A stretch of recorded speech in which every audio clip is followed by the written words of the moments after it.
Hello again. Welcome to another episode of the Uranium Market Minute. Today is Saturday, December 6th, and this is episode number 212. My name is Justin Huhn. I am your host. I'm the founder and publisher of the Uranium Insider Investing Newsletter, the only investing newsletter that focuses solely on uranium and publishes on a regular monthly basis. As always, nothing that you see or hear in this podcast is intended to be investing advice. I am not your financial advisor. This is not financial advice. Please always do your own due diligence when it comes to investing and always take responsibility for your own choices. All right, really good to be back with you again today. It has been a few months since my last episode. Since that last episode, we have seen the sector go on an absolute tear, followed by a very steep and very fast correction of about 30 to 35%, followed by another nice 15 to 20% move up over the past week and a half or so. It's been a very constructive overall year for the equities, despite the enormous roller coaster that we've all been through if you've been long this sector. Huge dump down in late Q1 and early Q2, followed by a V-shaped recovery, a very small amount of consolidation in the middle of the summer, and then another big move. In fact, URNM as a proxy for a basket of uranium miners is up almost 50% year to date, yet the spot price of uranium is dead flat for the year. Now, there's much more going on in the entire fuel cycle with the midterm, the long-term pricing, the 3-year, 5-year forward pricing. That is all moving in a very constructive direction, but the spot price, the price that uranium investors watch, is flat year to date. Yes, it's gone down. Yes, it's gone up, but year to date, it's flat. Yet the equities have been very, very strong to speak generally. So today, I want to talk about a number of elements that are leading me to a takeaway for what's coming in this market, which is there's a strong element of inevitability from my perspective of where this is headed. Now, I understand that to say something is inevitable or to say something that is absolutely going to take place in the markets is a very dangerous presumption. And it's something that I can't say that I have a crystal ball. I can't say that I know 1000% that this is going to happen. Of course, there's always elements that can come in and disturb markets in general. We could see an overall broad market correction that would affect this sector and every other sector for that matter. And of course, in this sector, we always have the potential of a disaster, a nuclear event that could cause, in the very short term, terrible sentiment and equities pulling back or strong correction. And if it actually led to a decline in demand, like the Fukushima Daiichi accident in 2011 did, that could actually lead to a bona fide bear market. Now, I'm not predicting that that's going to happen. Following Fukushima was almost like a very bad plane accident.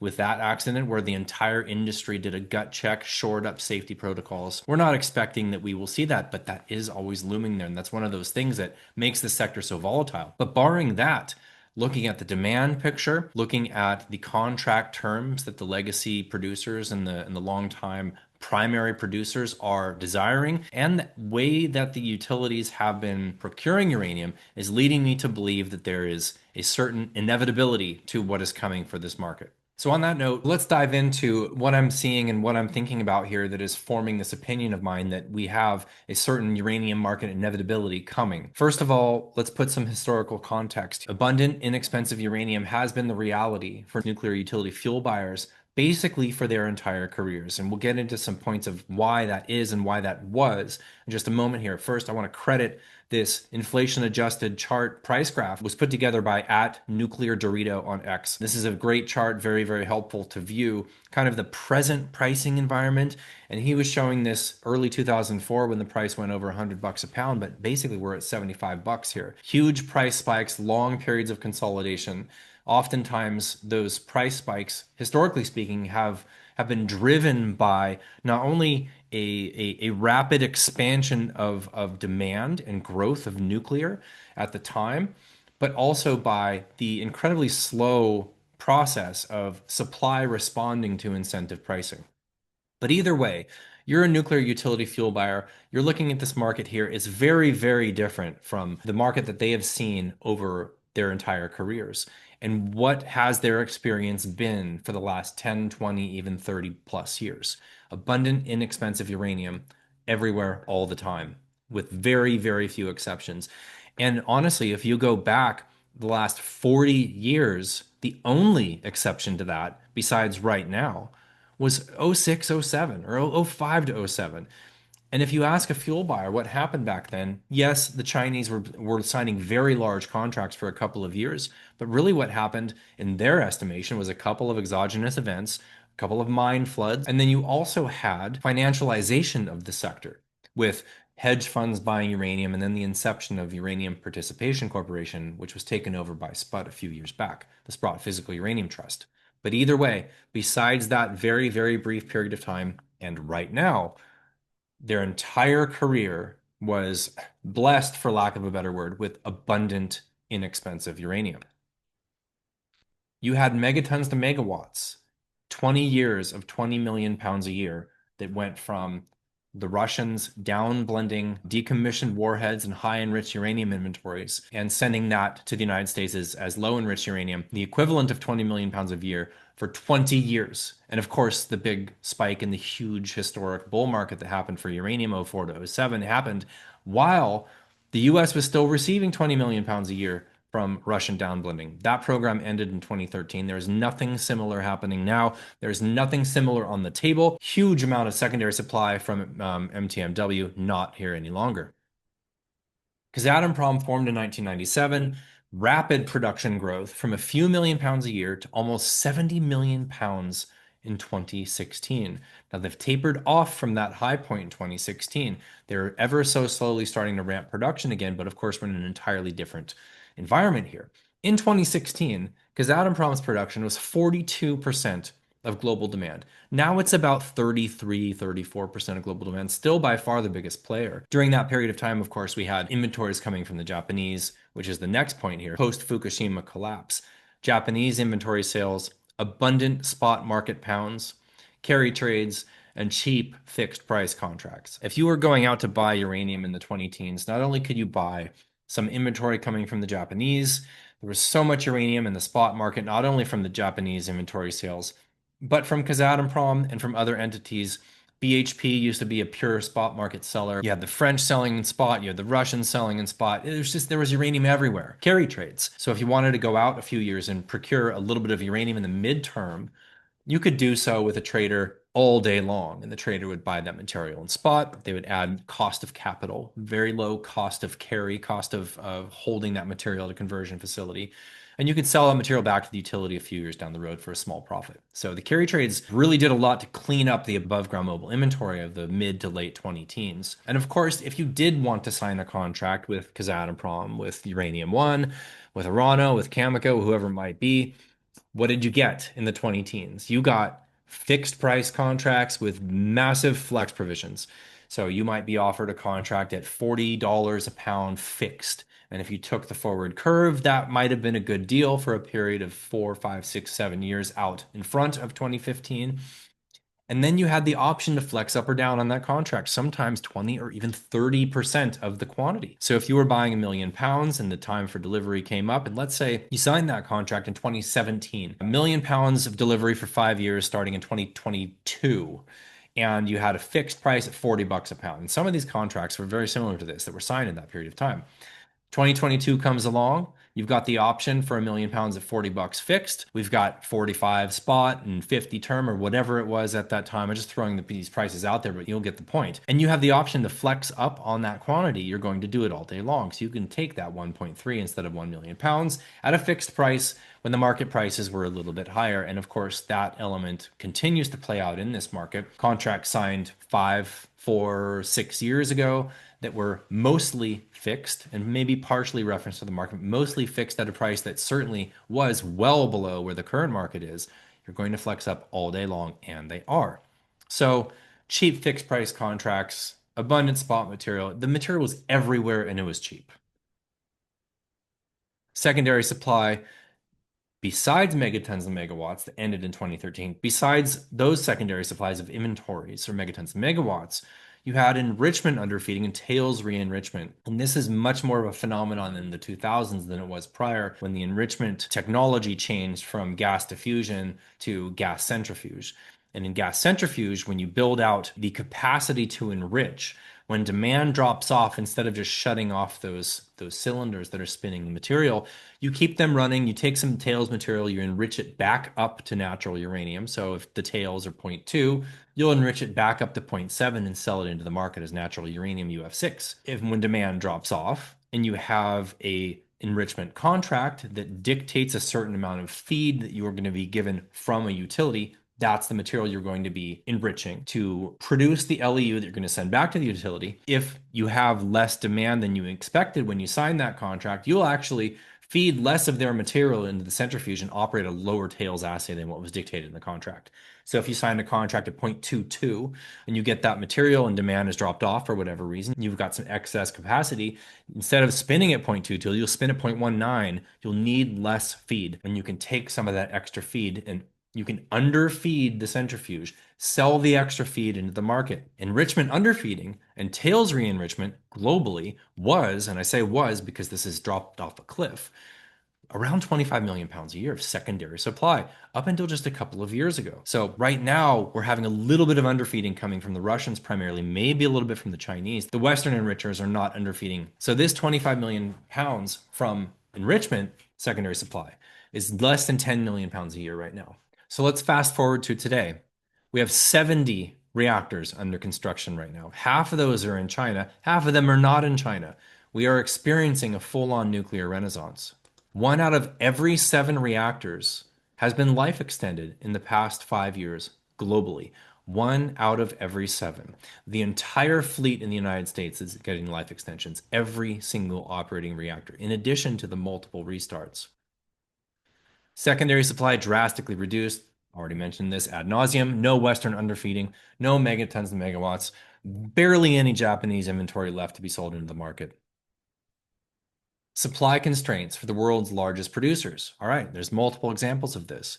Kazatomprom has been struggling to ramp to the market's expectations. They are increasing their production a little bit, marginally. They will have more acid in the coming years, which will allow them to produce a little bit more. But importantly, they have a declining profile in terms of their existing producing assets and how long they are going to be producing. And towards as the asset reaches the end of its life for multiple years before that asset is done producing, you get less material out of it. And importantly, if you want to try to squeeze more material out of let's say, a declining mineralized ore body, you need more lixiviant, you need more acid. So as an asset's availability of uranium is in decline, in order to maintain production from that asset, more acid is needed per pound in order to maintain that production. So right now, you have the public side of Kazatomprom saying, we see the writing on the wall. We know where prices are headed. We're going to maintain some supply discipline here. They're getting some pressure from their state-owned joint venture partners, primarily the Russians, who are very, very short uranium.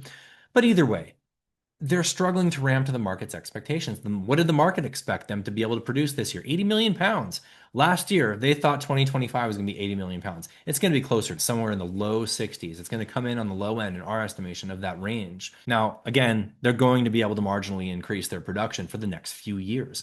But once you have the Russian JV at Budenovskoye 6 and 7, once that is fully operational, they're 100% basis production is going to peak within a couple of years and it's going to decline. And they're going to have to spend a lot of money on exploration in order to even be anywhere near the current production levels 10 years from now. And this is dictated in their competent persons report.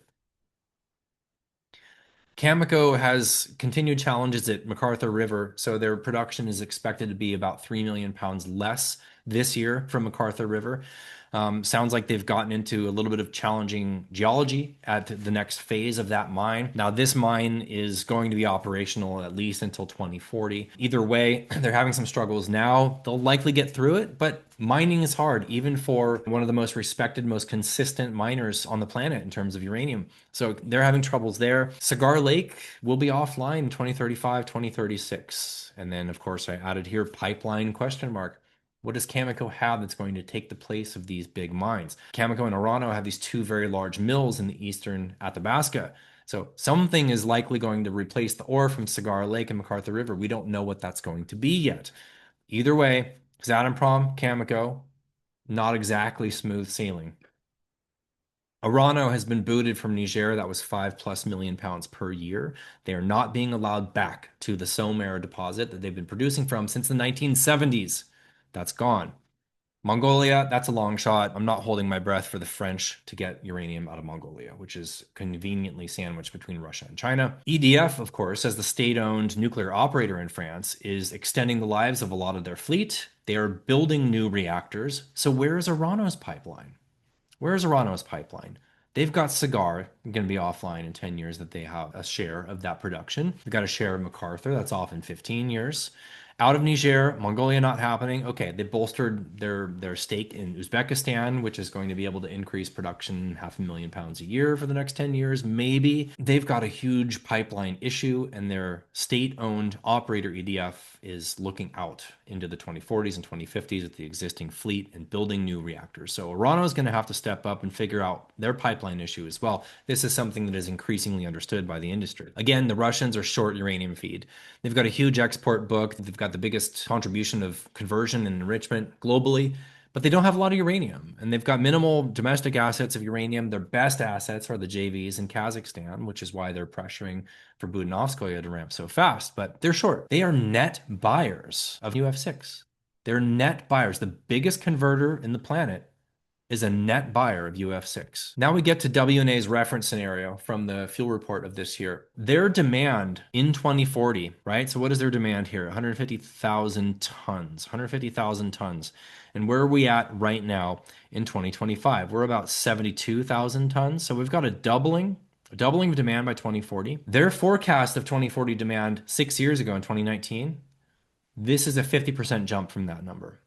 So only in the last 6 years, their expectation of demand for 2040 has jumped by 50%. Government policy shifts, of course, we've seen this in multiple phases. This is not necessarily a policy shift, but sovereigns like China have been accumulating uranium for many, many years. We have seen mentions out of the EU that they will consider establishing a strategic uranium fuel reserve. We believe the same is coming in the United States. We already have a strategic uranium reserve, although I think there was only one purchase initially made from multiple companies when that was first established in Trump 1.0. Now we believe that is coming, probably in the coming months. Yeah, we just had the government shut down for 6 weeks. We were expecting that by year end. Not sure if that gets announced by year end, but government policy shifts in terms of a recognition of the importance of baseload power, especially baseload clean power, in a world where we're seeing huge increases in electricity demand coming from multiple sources. But the big driver right now, of course, is data centers and AI. Government policy is recognizing the importance of having strategic,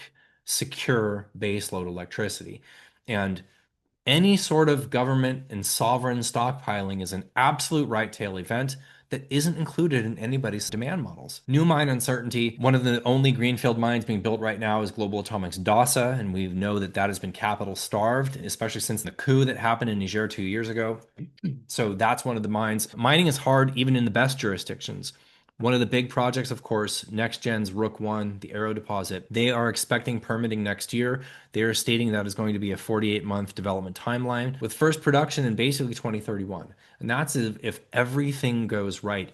And importantly, we are already hearing from the company, this is in their most recent conference call, that they are willing and essentially planning to produce according to the market signals. And this is the first that they have indicated to the market that they are understanding the power of that narrative, right? Why do they have to produce at the numbers in their feasibility study, 29 million pounds a year for the first 5 years? They don't. So there's a lot of uncertainty here. Now, of course, if you're a nuclear utility, you're looking at the feasibility studies of all these companies. You're looking at Deep Yellow and Bannerman and Forcis, and you're looking at UEC, and you're looking at Denison, you're looking at NextGen. You're like, guys, we don't have any problems. All this stuff's going to be pouring out of the ground in 3, 4, 5 years. No big deal. I'm telling you right now, there's legitimate suspense in the industry right now amongst utilities in terms of how and exactly when and how much uranium is going to be produced by these prospective mines that are baked into these models. And again, looking at the WNA model here, well, they do have discount rates as you go out into the future. They are basically expecting that any single project that's in a feasibility stage is going to be built and is included in the supply in this shocking graphic at the lower right of your screen. So new mine uncertainty is there, and that's why they have to apply that discount rate. However, a lot of these projects will not get built, and the ones that will get built are highly, highly likely to encounter challenges because that's not the exception, that's the rule in mining. And that's especially the rule in uranium mining. We expect that we are going to see disruptions to supply in the coming years. And any delays in these big important projects that are to be built, that the industry is expecting that are going to be built on time, on budget, any delays from those projects are going to have a meaningful reverberation in the market and a price response as well. And almost all of the risks here are right tail. So, of course, a nuclear accident, that's a left tail risk. Abundant supply that comes out of nowhere that no one can foresee right now, that would be a left tail development. Everything else, all these other risks are right tail. New production, new greenfield stuff not coming online on time, right tail. Sovereign stockpiling, right tail. Further financialization and buying more uranium, stockpiling more uranium, right tail. Inventory stockpiling on behalf of utilities. We're already starting to hear. I've been going to these conferences for years. And for years, it was utter utility complacency. Now, what we're seeing now here is, yes, a lot of that utility complacency still exists, but they're at least paying attention here. They are starting to bring up the subject of security of supply again. It's not just price. Price always matters. I always hear statements coming from the investing community in this sector that are like, how can the utilities be so stupid? How can they look at this graphic and not just go and buy everything they possibly can? That's not how they operate, and they're not stupid. Just going back to the previous few slides, you can understand what their experience has been for the last 30 years. All of the companies are saying, don't worry, guys, we got you. Wink, wink. Here comes the uranium. And the price is what it is. And the terms are no good for utilities. So let's get into that. And leading up to that discussion of those terms, considering this backdrop that we've just painted, why are utilities still not contracting in size? And this is an updated chart here. This is showing the 75 million pounds year to date in the long-term contracting market. Obviously, you go back and see 05, 06, 07. 05 and 07 were big years for the Chinese contracting. And you can see from 05 all the way to 2012, almost every year was replacement rate. And some years were vastly exceeding replacement rate. A couple of years were below. But you basically had replacement rate contracting for a period of 7 years, 8 years. Now we have not seen a single year of replacement rate contracting since 2012, not one. And why? Well, a number of the elements that I already discussed, all the secondary supplies and the Japanese inventories and the demand dropping off post Fukushima, that has all influenced why we haven't seen replacement rate contracting levels. So let's jump into this. Why are utilities not contracting in huge volumes at the terms that Cameco wants? And it's not just Cameco, right? Cameco is the big publicly traded entity, but Kazatomprom, they're wanting similar terms. Maybe you'll get a 1 or 2% discount to Cameco's terms, but they're right up there. Same with Orano. Many utilities right now are selling electricity out of the future via multi-year power purchase agreements at fixed prices. So yes, these fixed prices are fantastic. The environment that we're in and the electricity scarcity, especially in the United States, but it's happening globally, is rewarding utilities that have electricity to sell out into the future. But like I said, a lot of times those power purchase agreements are at fixed prices, or maybe they're like base escalated prices. They have inflation adjustments on an annual basis, but relatively fixed. Legacy producers, however, are wanting majority market reference contracts. So that means your price in the contract for the portion of that contract that is referenced to the market, and what Cameco's and Orano and all these guys are wanting right now is majority reference to the market. Why?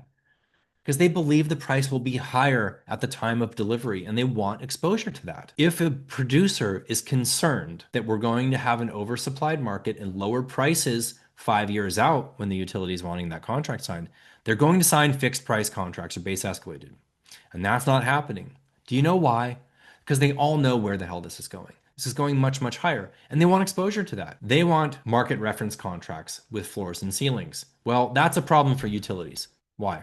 Because these are the terms. So utility can buy a little bit of uranium in the spot market, and we'll get into what they've been able to do in just a moment here, but you can nibble here and there. But if you want to sign a multi-million pound uranium delivery per year for 5+ years going out late decade and beyond, and you're calling up the only people that can sell that to you, which is Cameco, Orano, Uranium One, Kazatomprom. Okay, that's basically it. What are they going to tell you? We want contracts that are 70% reference to the market, floors in the 80s, ceilings 120 to 140.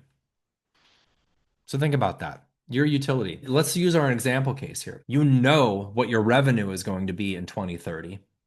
based on a power purchase agreement. Let's just use that example for the sake of this thought exercise. What is your fuel cost going to be? When you take delivery of uranium in 2029, you might be paying $140 a pound and you might be paying 80.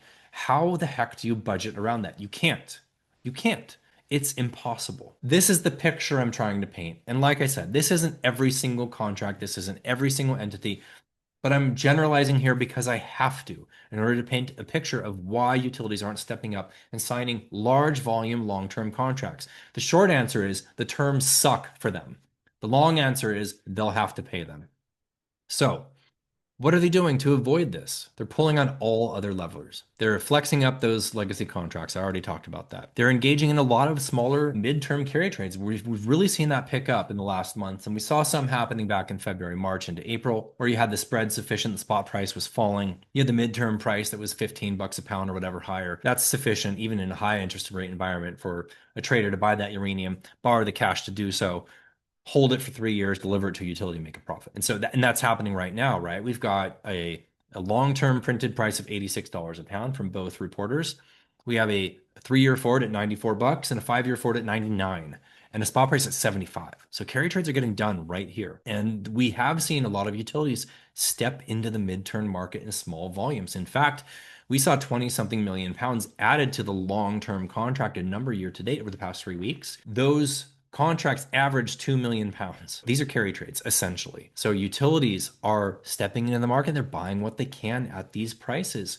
And a carry trade, you're going to take delivery in 3 years, you're going to be paying $90, $95 a pound for it. That gets purchased in the spot and held and delivered forward. So that's really where the market is at. And we're seeing this $75 a pound. The market's not at 75. The market's in the 90s. And that's where we're headed. Smaller midterm carry trades, we've seen large utilities issue small tenders. So there's a lot of testing the waters happening right now and has been happening over the past 3 to 4 months. Opportunistic spot buying. We've seen right now basically that this mid 70s range is kind of a floor in spot because of that carry trade spread. And what we've seen all year essentially is anytime there's a trough in the spot price, and especially we saw this back March, April, when it dipped into the 60s. A lot of utilities have been buying in spot. And we've seen much, much more as a percentage of the total traded volume in 2025 being purchased by utilities. Almost double as a percentage, right? Typically it's 20, 25% of total traded volume is utility buying. This year it's north of 50%.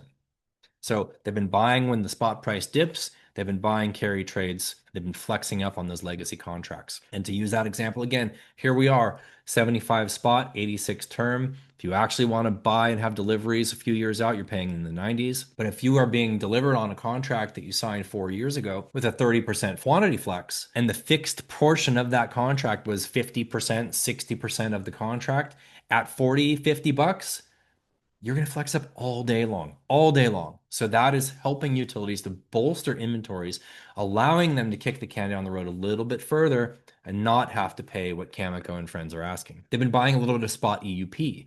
So if you can buy spot EUP from any source, you basically skip the uranium portion of it. The uranium portion is 50% of the total cost of fuel. Across the fuel cycle, uranium conversion, enrichment, deconversion, fabrication, that all of that cost is about between 10 and 15% of the total operating budget of a reactor for fuel. Whereas, a natural gas plant, that cost of is going to be 70, 80%, something like that. So it's a very small percentage of the overall operating budget, but uranium is half of that. So if you can buy spot EUP, and one example that's been thrown around here is there's been US utilities that are buying spot EUP from China, and China doesn't sell their own enrichment. They buy it from Russia and then sell it to the US and Europe, therefore circumventing the current ban that we have in some ways. There's only a couple utilities, one big one in particular, and they're publicly traded. You probably know who they are. They love buying that Chinese UP. They'll do it all day long, despite the fact that it has, I think, a 20% tariff on it right now.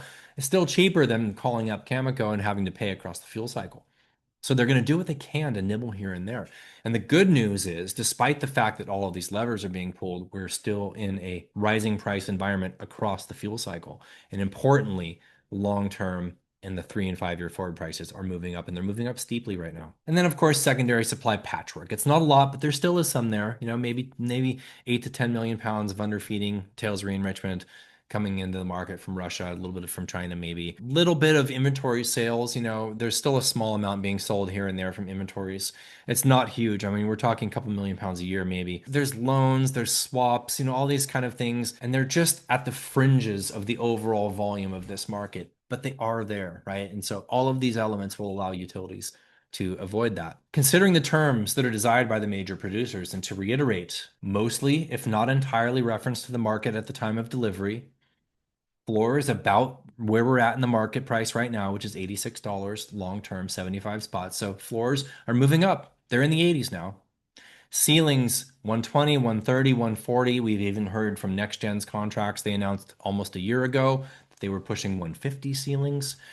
These are the terms referenced to the market at the time of delivery. So you're a utility, you don't know what you're going to be paying 4, 5, 6, 7 years down the road. You don't know. And that's a big problem for utilities. So considering those terms that these producers want, utilities can't sign high volume contracts at these terms until they must. That is the inevitability that I am drawing here. And I really believe that that is the case. If you're a fuel buyer and you're working with, let's say, a budget committee for fuel, and you're going out and you're saying, well, I can buy 1,000,000 pounds in spot over the next few months without really moving the market. I can get a 2 or 3 million pound carry trade that'll cover me 2027, 8, 9, maybe 30, a little bit. Maybe it's not all our needs, but we can shore up there. We've got these legacy contracts, as they get delivered on in the coming years, the percentage of fixed to market reference starts to do this. So even though you have quantity flexibility still in a lot of these contracts, and they are tapering off, they're not really being offered in contracts being signed right now or last year, but they're still there over the last few years. But a quantity flex provision in a contract, let's say a 20% flex, if that's mostly fixed price, that's fantastic. If it's mostly reference to the market, it doesn't really matter that much, right? You're still going to be paying that market reference price, whether you're getting 1,000,000 pounds or 1.2. So the flexing up is going to start tapering off. But that is still something there. So we can nibble in spot. We can buy a little EUP. We can do some carry trades. And we're going to keep doing that. We're going to keep doing that until we can't do that in sufficient volume to satisfy our needs. And that's where the market is right now. And importantly, while this stalemate is happening between the major producers and the utilities, and it's not all utilities, okay? Some utilities are stepping up, and I'll talk about that in a second. One of those, of course, is the Chinese utilities have been buying massive amounts of uranium contracts from Kazatomprom over the past 3 years. Right? We have the country of India, the sovereign nuclear operator, is in discussion with Cameco. That contract's in discussion right now. So these are states, these are sovereigns, and they're contracting. So if this leaks out, by the way, I digress here a little bit, but it's important.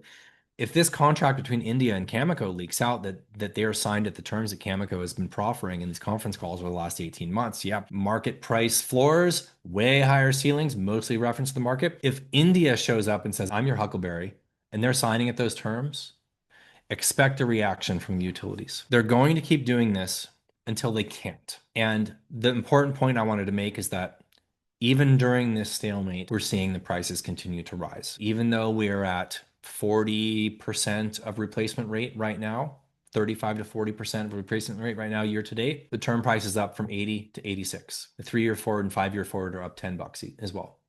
And that effective floor in spot, $75 a pound here right now, is basically the floor, unless we go crazy risk off liquidity event. All right, then we'll see hedge funds selling uranium. But barring that, we've got a $75 a pound floor here. Could it go to 74? Yes. So if it goes to 74, don't give me a hard time. But the floor is basically in the mid 70s.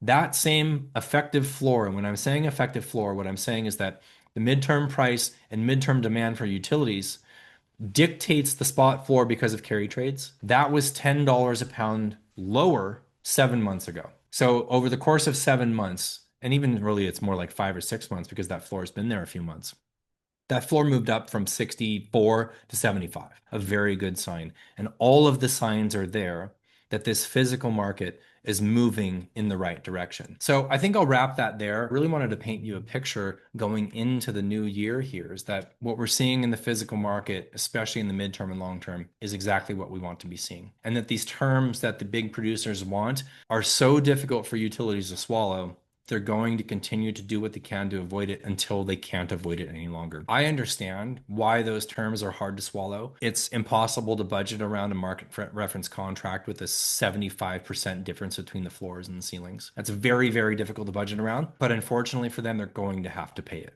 They're not going to have the option because the volumes available with what they've been able to do, the volumes available for spot EUP and carry trades and spot nibbling are just, they're insufficient to satisfy the demand of the global fleet. And when we reach that point, and we will, we're going to see a repricing that could be pretty drastic. I think that's one of the big reasons why this market has these inevitable spikes. Now, what we're seeing in terms of the price rising, I don't think we go on an overnight moonshot to $200 and crash back down to 110. I don't think that's this type of market. Now, we could have an extremely disruptive event that sends the price on something like that. It could, like a mine flood, right? Those kind of things have happened and they could happen. That's another right tail risk is current production running into problems, further problems. It's entirely possible. What I'm seeing more likely is a continued move towards that incentive price for those marginal projects. So all the projects in Namibia largely need $100 a pound. Plus, the US projects largely need higher prices, right? We've got producing companies in the US right now that are selling uranium $25 a pound higher than their all-in sustaining costs, and they're operating at a loss. Like nobody's making money right now. And you have to make money. These companies have one core responsibility, and that's to their shareholders. Their secondary responsibility, I would argue, is to deliver the product that they've promised to deliver in contracts. And the producers very rarely, if ever, miss a delivery commitment, but they do have a responsibility to shareholders. And these companies are under an enormous amount of pressure right now to hold out to the utilities. We've seen what has happened with some of the brownfield restarts and the developing projects that have been willing to sell cheaper, base escalated or fixed price contracts in the 70s and the 80s to utilities. And they're small volumes, but they set the market for a little while there when the market was quiet. Now we seem to have moved through that, which is a very good sign. But the pounds available from brownfield restarts from developers at fixed prices are very, very limited here. Once we move through what's available there, then we move into this environment where when contracts in volume are being signed with ceilings as high as $150 a pound, that has a meaningful effect on what the real price of the market is if you want deliveries in 3 or 5 years as a 3 or 5 year forward carry trade and or the spot market price. So all of this is moving in the right direction. I hope that this helped you to understand how utilities are operating or are not operating right now. I think that if I were to speak to utilities, I would definitely say that I understand that you're working with budgets. I understand that it's an impossible task to try to budget around a contract with terms like that. But you also have to consider the fact that a company like Cameco or a company like Orano, their producing assets, their biggest producing assets are done in 10 to 15 years. They're done.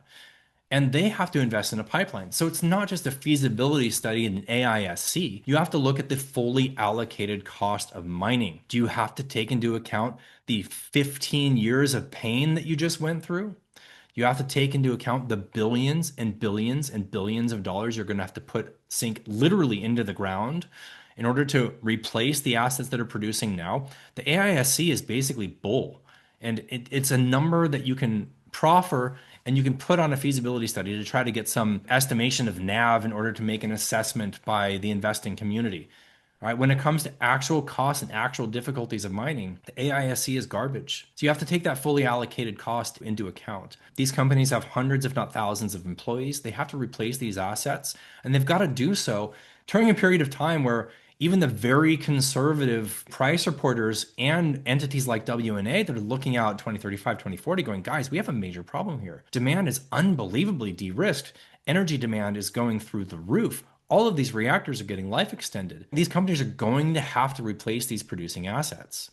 And in order to do that, They have to price their contracts in a place where they can profit sufficiently to not only pay themselves, reward their shareholders, but sink billions of dollars into the ground to keep the ball rolling. And that's something I think utilities are not taking into account. They basically think these companies exist to produce uranium for them, and they should do it at barely above break even. And that's not how this works. You're not talking about breaking even or making a few dollars profit on your existing producing costs. You're talking about bolstering your capital sufficient to reward the shareholders that have also been beaten up in the last decade, not in the last few years, but in the last decade, and invest in the future. And that's something that I hope that utilities can grasp and will help them get over the line in signing these contracts with companies like Cameco and Orano, Uranium One, Kazatomprom, and of course all the developing companies. They're going to need to sign lucrative contract terms as well. If you just take into account inflation, that $134 spike is over $200. The one that happened in '07, that's over $200 here. But even a fair price in '06, '07 arguably could have been where the term price was, which was, 70, 75, 80, moved up to into the 90s. And, that's where we're at now. Inflation adjusted, uranium's cheap. It is still very, very cheap here from the perspective of a utility that's had to buy uranium in previous markets. So hopefully this has helped you to gain some perspective and to understand what is coming for this market. It's very difficult to time exactly when these things happen, but except for the time investment in creating these models, it's relatively easy to see what is and will be coming out of the ground over the next 5-year period and what the demand looks like over that 5-year period as well. That we can do in very, very high confidence. And we can tell you based on our own models, which we've shared with our membership, of course, there's nothing that's going to stem this tide in that time frame. I would argue on any time frame, we don't see where the supply is going to come from to turn this classic commodity cycle back into a bearish cycle. It will happen eventually, something, whether it's a drop in demand for some reason or supply, we get to $150, $200 a pound and it stays there for a while and everything is producing coming out of the ground 5 years after that, who knows? But nowhere in the next 3 to 5 years, at least, do we see where this is going to slow down or stop or reverse. So good times are ahead for uranium investors. Hopefully utilities will step up and sign those contracts. And if they don't, that's okay. It just kicks the can down the road a little bit. And that is what's going to happen anyways, in our estimation. They're going to do it until they can't. And when they can't, is when we're going to see a big, big adjustment in price. And that is something we have to look forward to, likely in the next 12 to 24 months. So on that note, thank you for your time. Your time is very valuable. I appreciate you sticking with this long video. I think it's important to understand the fundamentals of this market more than anything, especially in the physical market, which is why we spend so much time on it. Understanding what's happening in the physical market has allowed us to trade this market incredibly, incredibly well this year. Our dynamic model portfolio, which is our trading portfolio, is up over 60%. I think it's 65.2% off the top of my head. Year to date, understanding what was happening in physical during that drawdown in April allowed us to have high conviction in these trades. And then, of course, trading in and out of this market since then has been very lucrative. Why? Because we know what's happening in the physical market because we track it on a daily basis. So I'll try to share more of that with you all. And of course, Uranium Insider members get that every single day. So they have a very, very good understanding of the physical market here. If I don't see you again before the holidays, have a wonderful holiday period. We will see you again in the new year. Thank you again for your time and attention. I hope that you and yours are well. Sincerely appreciate you. Be well, take care, and see you next time. Cheers.